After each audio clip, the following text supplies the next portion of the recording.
7 तारखेला होणाऱ्या जिल्हा परिषदेच्या निवडणुकीकरता संभाजीनगर जिल्हा परिषदेच्या पुढील 5 वर्षाच्या कार्यकाळाचा संकल्पनामा भारतीय जनता पक्षाचे आमचे जिल्हाध्यक्ष संजय खंबायते आणि संपूर्ण कोर कमिटीनी आमच्या संभाजीनगर जिल्ह्यातील दोन्ही जिल्हाध्यक्षांनी सुहास शिरसाट आणि संजय खंबायते यांनी माननीय अतुलजी सावे, भागवतजी कराड यांच्या मार्गदर्शनाखाली तयार केला। आमचे संजय केनेकर, अनुराधाताई चव्हाण, आमचे प्रशांत बम या सर्व विधानसभा सदस्य, विधान परिषद सदस्यांनी पुढच्या 5 वर्षामध्ये या संकल्पनाम्याच्या माध्यमातून आपण संभाजीनगर जिल्ह्यामध्ये काय करू शकतो याचाही एक विकास आराखडा तयार केला। आमचे नेते रावसाहेब दानवेजी यांनीही काही सूचना या ठिकाणी दिल्या। व्यासपीठावर उपस्थित सर्व आमचे कोर कमिटीचे सदस्य यांनी बसून 4-5 दिवस बसून ग्रामीण संभाजीनगरच्या विकासाकरता काय काय बाबी कराव्या लागतील याबद्दलचा एक संकल्पनामा तयार करून माननीय पंतप्रधान नरेंद्र मोदी सरकारकडून येणाऱ्या ग्राम विकासाच्या योजना, 15 वित्त आयोग, 16 वित्त आयोग, 17 वित्त आयोगाकडून येणाऱ्या योजना आणि ग्रामीण महाराष्ट्राकरता महाराष्ट्र सरकारकडून येणाऱ्या ग्राम विकास कायद्यान्वये येणाऱ्या योजना, जवळपास विचार केला तर जिल्हा परिषदला फार बजेट कमी असतं, तिथला सेच फंड हा फार कमी असतो, त्यांच्याकडे जो निधी येतो तो सरकारकडनं द्यावा लागतो, डीपीसीच्या माध्यमातून सर्व निधी पुरवावा लागतो, मुद्रांक शुल्क जे माझ्याकडे खातं आहे महसूल खातं, यातनं ज्या रजिस्ट्र्या होतात त्या रजिस्ट्र्याचा 1% सेस हा जिल्हा परिषदेला मिळतो। त्यामुळं मुद्रांक जो असतो तो मुद्रांकामुळं त्याचा सेच फंडाचं बजेट थोडं वाढतं। जेवढ्या ग्रामीण भागामध्ये रजिस्ट्री होतात त्याचा सेस त्यांना जातो। तसंच या ठिकाणी डीपीसीच्या स्कीम असतात 48 वगैरे, त्या स्कीम मधनं पैसा जातो। जनसुविधा, नागरी सुविधा, नाविन्यपूर्ण योजना, आता तर महाराष्ट्र सरकारने मुख्यमंत्री बळीराजा पानन रस्ते योजना या योजनेतनं शेतकऱ्याचे संपूर्ण रस्ते बांधकाम करायचे। ही एक आमदाराच्या अध्यक्षतेखाली जी बैठक होणार आहे त्या बैठकीतनं जे पानन रस्ते मंजूर होतील त्या सर्वांना निधी देण्याची जबाबदारी आता महाराष्ट्र सरकार डीपीसीची आहे। आणि त्यामुळं मुख्यमंत्री ग्राम सडक योजना असो, प्रधानमंत्री ग्राम सडक योजना असो, याचं नियोजन तयार करणे, केंद्र सरकारच्या वॉटर सप्लाय विभागाचं नियोजन तयार करणे, लाडक्या बहिणीचे बचत गट तयार करून त्या बचत गटांना ऍडिशनल 1 लाख रुपयाचं, जसं नागपूरमध्ये आम्ही योजना केली त्या योजनेतनं 1 लक्ष रुपये आम्ही बचत गटाला अजून व्यवसाय करता देतो, ती योजना करायची असेल। सामाजिक न्याय म्हणजे मागासवर्गीय मोहल्ल्याचं संपूर्ण बजेट जे आहे ते सरकारच्या माध्यमातून आपण देतो। आदिवासी विकासाचं बजेट हे महाराष्ट्र सरकार डायरेक्ट झेडपी माध्यमातून खर्च करतं। प्रकल्प संचालक जे असतात ते झेडपीकडनं सर्व स्कीम मागवतात। त्यामुळे एकीकडे डीआरडीए ग्रामीण विकास यंत्रणा जी आहे ती केंद्र सरकारच्या माध्यमातून, जिल्हा ग्रामीण विकास यंत्रणा ही केंद्र सरकारची आहे, डीआरडीए केंद्र सरकार तिकडनं डीआरडीएला मजबूत करतं आणि महाराष्ट्र सरकार आणि डीपीसी आणि त्या भागाचे आमदार ते ग्रामीण जिल्ह्याला मजबूत करतात। एकंदरीत जनतेची जास्त मागणी काय आहे तर शेतकऱ्याच्या शेतात रस्ता असला पाहिजे, जास्त मागणी असतं। मागासवर्गीय मूल्याची सुधारणा झाली पाहिजे, जास्त मागणी असतं। आता मागणी वाढणार आहे की सूर्यघर, प्रधानमंत्री सूर्यघर योजनेची। तर प्रधानमंत्री सूर्यघर योजनेमध्ये महाराष्ट्र सरकारने आता शासन निर्णय केला की 15,000 रुपये महाराष्ट्र सरकार देणार सूर्यघर लावण्याकरता, आणि काही पैशाचं कन्व्हर्जन हे जनतेला करावं लागेल ज्यांना पाहिजे। एक 25,000चं सूर्यघर होतं, 15,000 हे 10,000 त्यांनी टाकले, 15 वर्ष विजेचं बिल येणार नाही। दुसरीकडे शेतकऱ्याच्या शेती पंपाचं आपण वीज बिल माफ केलं आणि पुढे 5 वर्ष वीज बिल घेणार नाही। आता मोठ्या प्रमाणावर सोलर पंप देण्याचा निर्णय आपण केला आहे. 3 लाख रुपयाचा पंप एक 25,000 रुपयात द्यायचा. अतुल सावेजीकडे अपारंपरिक ऊर्जा आहे, मुख्यमंत्री मॉनिटर करतायत. अतुल सावे डिपार्टमेंट बघतं सोलर पंपाचं. रूफटॉप सोलर लावणे प्रत्येक घराला एक मोठी योजना संभाजीनगर जिल्हा परिषद करू शकतं. संभाजीनगर जिल्हा परिषद सर्व शाळा, सर्व अंगणवाड्या, जेवढे काही शासकीय बांधकाम असतील त्या सर्व शासकीय बांधकामांना सोलर रूफटॉप लावू शकतं. म्हणजे विजेचं बिल येणार नाही. झेडपी शाळांना, अंगणवाडीच्या शाळांना मोठ्या पद्धतीने काम करू शकतं. त्याच्याकरता काही नियोजन आपण केलं आहे. सोबतच जर VR, ODR ग्रामीण रस्ते विचार करता, ग्रामीण रस्ते फार खराब झाले आहे, तर 30-54 मध्ये जो पैसा येतो हा पैसा सुद्धा आपण त्या ठिकाणी ग्रामीण रस्त्याच्या विकासाकडे देतो. त्यामुळे रस्ते विकासाची योजना तयार करावी लागतं. हेल्थ सेंटर, या जिल्ह्यातले सर्व हेल्थ सेंटर आहे, प्रायमरी हेल्थ सेंटर, यांना रूफटॉप करून त्यांना वीज देणे. 12 तास वीज सूर्यावर तयार होईल, म्हणजे त्याला ऍडिशनल सपोर्ट देणे इन्व्हर्टर देऊन. तर त्या ठिकाणी एकीकडे वीज आपली पारंपरिक वीज, दुसरीकडे अपारंपरिक वीज, दोन्ही त्या ठिकाणी स्टॅबिलिटी इन्व्हर्टरच्या माध्यमातून प्रत्येक PSC ला देणे, प्रत्येक आरोग्य केंद्राला देणे, असे अनेक विषय. आता विषय जवळपास 74 आहे ज्यातनं ग्राम विकास होऊ शकतो, अनेक विषयातनं होऊ शकतो.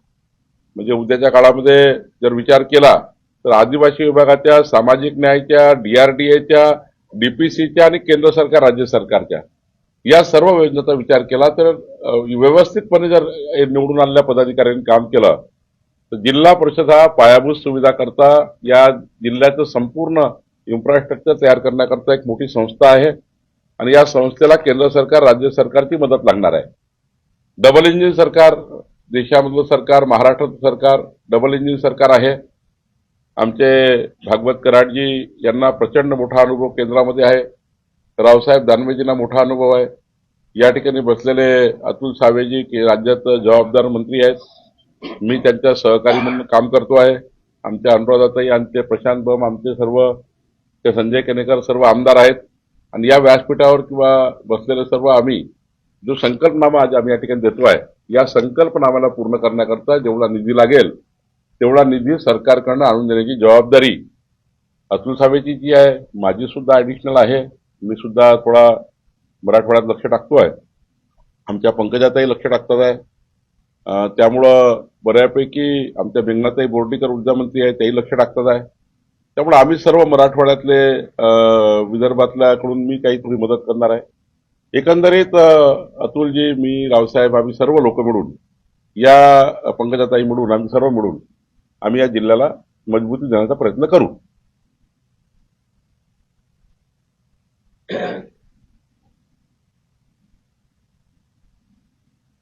महानगरपालिका निवडणुकीमध्ये यश मिळालं होतं, एक मोठा आकडा तुम्ही या ठिकाणी प्राप्त केला. मात्र विरोधकांचा असं मत तुमचं वारंवार असतं की तुम्ही कुठेतरी निवडणुकांमध्ये गैरप्रकार करता, निवडणुकांमध्ये पैसे वाटता, हा आरोप जर विरोधकांचा. ते जिंकले असते तर असा आरोप नसता केला. ते हरले म्हणून आरोप करतात, ते नेहमीच आहे. भाजप जिंकली तर भाजपचे मशीन बंद झाली होती, मशीन बदलली होती, मग पैशाचा दुरुपयोग झाला, मग व्होट चोरी झाली. म्हणजे त्यांचे ठरले नमुने 10 आणि ते जिंकले ज्या सीटवर. त्या ठिकाणी काय झालं? ज्या ठिकाणी MIM जिंकलं, ज्या ठिकाणी काँग्रेस जिंकली, ज्या ठिकाणी उबाटा जिंकली, त्या ठिकाणी काय झालं होतं? वेगळी मशीन होती, ती वेगळ्या आयोगाची होती, वेगळ्या सरकारचे पोलीस होते, वेगळ्या सरकारची यंत्रणा होती प्रशासकीय. काहीतरी बोलाची भात बोलाची कडी. निवडणूक हरल्यात ना. आम्ही कधी हारलो आहे? आम्ही हरत राहिलो आहे, हरतच राहिलो आहे जीवनभर. 1980 पासून हरतच आलो आहे. पण आम्हीच काय, आम्ही निवडणुकीत जेव्हा पराभव आमचा होतो तेव्हा आम्ही त्यातनं शिकतो आणि शिकल्यातून जिंकतो. आम्ही रडत बसत नाही.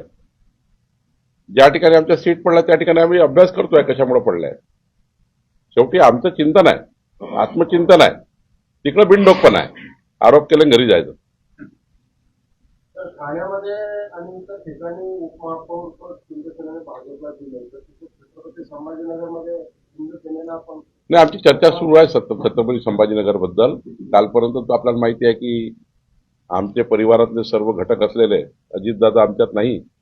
यातनं आम्ही सर्वच दुःखामध्ये मागच्या दिवसापासून आहोत. त्यामुळे आज काही चर्चा झाली नाही.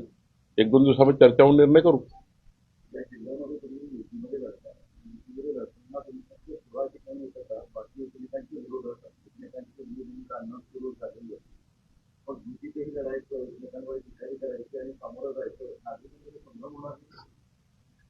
त्याचं विश्लेषण निवडणुकीनंतर करू, कारण काही ठिकाणी शब्द पाळले, काही शब्द पाळले गेले नाही, ते आपण यावर आता महायुतीमध्ये चर्चा करणं योग्य नाही. पण जिथे आमची महायुतीमध्ये लढू, जिथे आम्ही इंडिपेंडंट लढू. नाही, ज्या भागात आम्ही युतीमध्ये आहे त्या ठिकाणी इमानदारीनेच आम्ही काम करतोय. आम्ही कुठेही त्या ठिकाणी चुकीचं होणार नाही. पण ज्या ठिकाणी आता युतीमध्ये नाही आहे त्या ठिकाणी पण एक पळाच आहे. मित्रपक्ष यांना मतभेद आणि मनभेद त्यांच्यात तयार होणार नाही, त्याची काळजी सर्वांनी घ्यायची. त्यांनी घ्यायची, यांनी घ्यायची, आम्ही घ्यायची, मी घ्यायची, सर्वांनी घ्यायची. साधारणतः निवडणुकी टीका टिप्पणीवर नाही लढायची आहे. आम्ही सर्व नेत्यांना सांगितलं आहे, आजही मी सूचना दिल्या आहे. कोणावर टीका टिप्पणी करून निवडणूक लढायची नाही. तर निवडणूक डेव्हलपमेंटचा प्लॅन तुम्ही लोकांना सांगा, ह्या संकल्पनामा याच्यावर आम्ही लढतोय. यानंतर आम्ही कोणी टीका टिप्पणीवर निवडणूक लढणार नाही. आम्ही कोणावर आरोप प्रत्यारोप करणार नाही. आमचे मुख्यमंत्री देवेंद्र फडणवीसजींनी आतापर्यंत जेवढ्या बैठक घेतल्या महाराष्ट्रात एकही व्यक्तीबद्दल त्यांनी शब्द काढला नाही किंवा विरोधकावरही शब्द काढला नाही. उभाटा असतील त्या महाविकास आघाडी त्यांच्यावरही आम्ही बोलणार नाही. आम्ही आपला विकासाचा अजेंडा जनतेसमोर मांडू आणि कोणावर टीका टिप्पणी करणार नाही.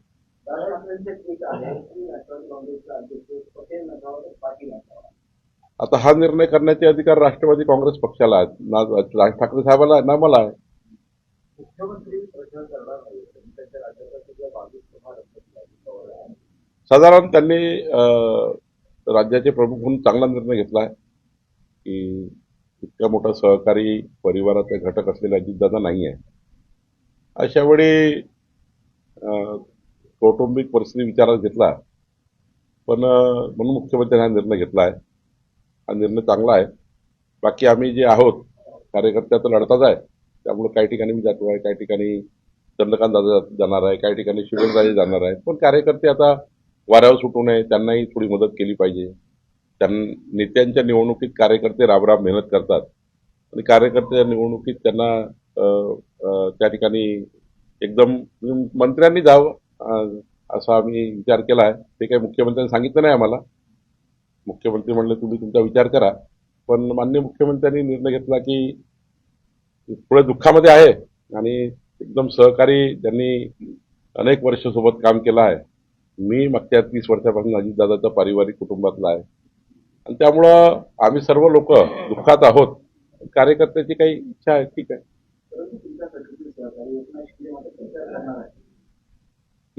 त्यांना कार्यकर्ते आहेत, पक्ष आहेत, त्यांचा पक्षाचा निर्णय त्यांनी करायचा आहे. त्यांचे मंत्री त्यांना त्यांचे आपला जिल्हा सांभाळ लागणार आहे. त्यामुळं माननीय राज्याच्या प्रमुखाने हा निर्णय केला. सुनेत्रा पवारांनी जो शपथविधी घेतली त्याच्यावर केंद्र ठिकाणी सुरू आहे. आदिवासी सुटलेले नसतानाही त्यांना एवढी गरज काय होती की त्या तातडीनं उपमुख्यमंत्र्यांची शपथ घेतली. यामुळे सगळीकडे राज्यभरात चर्चा सुरू आहे की एखादं मोठं कर्तव्य राज्याच्या दृष्टीने 14 कोटी जनतेच्या दृष्टीने शेवटी फार मोठं दुःख आहे. परिवार आमच्या सुनेत्राचाही फार दुःखामध्ये आहे. पण राज्याचं एक कर्तव्य म्हणून राज्याच्या 14 कोटी जनतेच्या शेवटच्या माणसाच्या कल्याणाकरता त्यांनी हा जो निर्णय घेतला हा राज्याच्या दृष्टीने महत्वाचा आहे. अनेक उदाहरणं देशामध्ये आहे. जेव्हा स्वर्गीय इंदिरा गांधीजी यांची हत्या झाली होती तेव्हा आपण बघितलं असाल की हा देश आता कसं होईल, त्या देशामध्ये कुठल्या मार्गात देश जाईल. तेव्हा स्वर्गीय राजीव गांधीजींनी त्यावेळी निर्णय घेतला होता. असे अनेक उदाहरणं आहेत. त्यामुळं कर्तव्य पथावर चालणे, कर्तव्य पद महत्वाचं आहे. अजितदादाचं कर्तव्य, त्यांचे स्वप्न, त्यांचे जे काही राज्याकरता विकसित राज्य करण्याकरता जो संकल्प अजितदादांनी केला होता त्या संकल्पाला साथ देण्याकरता, त्या संकल्पाला जिवंत ठेवण्याकरता, त्या संकल्पाला पूर्ण करण्याकरता आदरणीय आमच्या सुनेत्रा वहिनींनी हा निर्णय घेतला आहे. आणि मला वाटतं 14 कोटी जनतेचं हित याच्यामध्ये आहे आणि म्हणून मला वाटतं त्यांनी निर्णय घेतला आहे. निर्णय घेतला, पण टीका तुमच्यावर होती की 3 दिवसांमध्ये त्यांच्या कुटुंबाबद्दलचा असलेला आदर करून लोकमानसांमध्ये त्यांचं नाव खराब करायचंय, ही भाजपची खेळी आहे आणि हे तुम्हीच घडवून आणलं.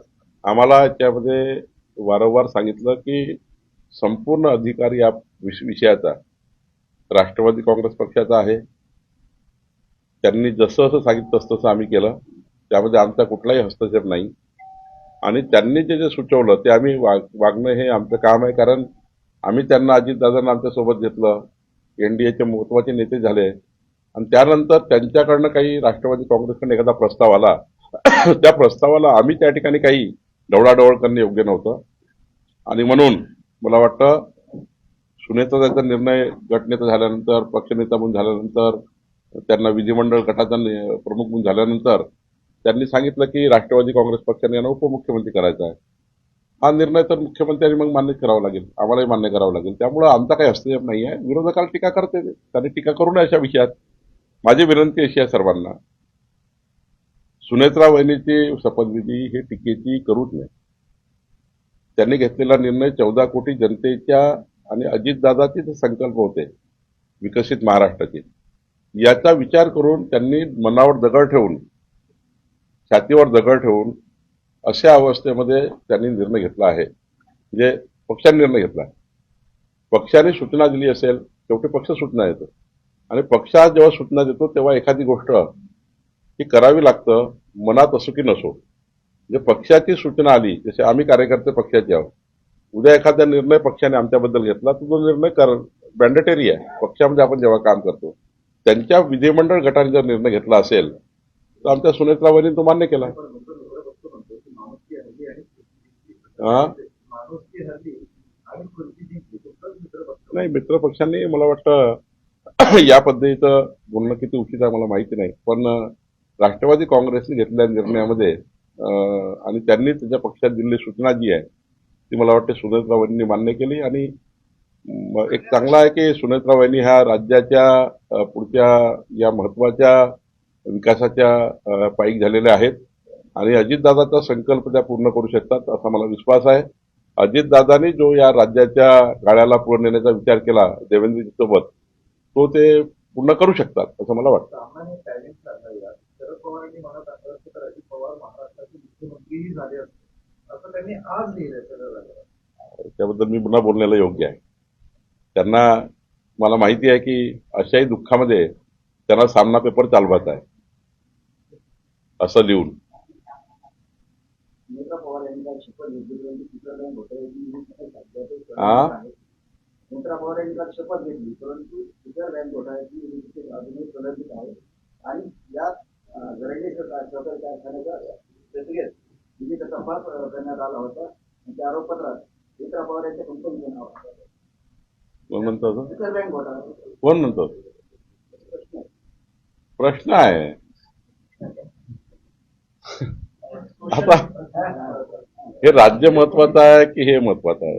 आज अजितदादाच्या परिवारावर जे संकट आहे त्या संकटात त्या परिवाराच्या मागे पूर्ण पत्रकार, सहकारी, पूर्ण राज्य, देश उभा झाला पाहिजे, याकरता महत्वाचं आहे. मला वाटतं की सर्वांनी मजबूतीने अजितदादाच्या परिवाराला साथ दिली पाहिजे, सुनेत्रा वहिनीला साथ दिली पाहिजे.